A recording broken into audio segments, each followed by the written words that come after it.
Hi, my name is Kendall Valentine, and I'm a postdoc at the Virginia Institute of Marine Science. And today I'm going to talk to you about some work I've been doing looking at connectivity of carbon across the coastal landscape. And so we know that the coast is very good at sequestering disproportionate amounts of carbon, and this is important for climate change mitigation.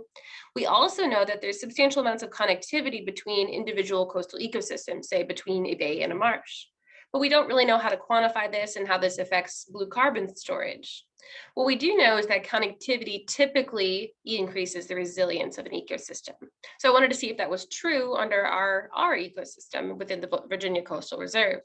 And so I developed a couple geomorphic carbon processes model that spans a bay, a marsh, and a forest. And I also track specifically autochthonous and allochthonous carbon. So this is carbon produced in situ. So like say in a marsh, the marsh plants, but also the allochthonous contribution, or basically the exchange of carbon across systems. And what I found was that connectivity does increase with increasing sea level rise.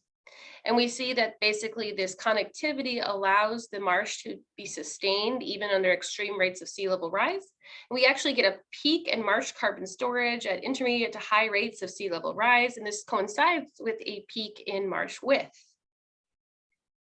Now, within the marsh, we have this positive relationship up to a point of sea level rise and carbon storage.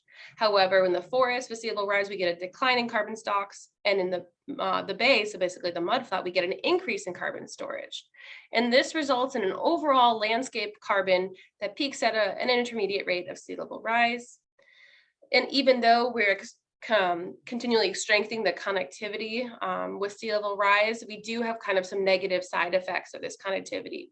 So while we do have sustained carbon accumulation rates, we have decrease in forest extent and eventually a decrease in marsh extent. And we also have a switch from a system that is dominated by forest carbon, which tends to be more recalcitrant and more removed from external stressors. So it's more stable, whereas then we switch to marsh carbon, which is more vulnerable and more labile. Thank you.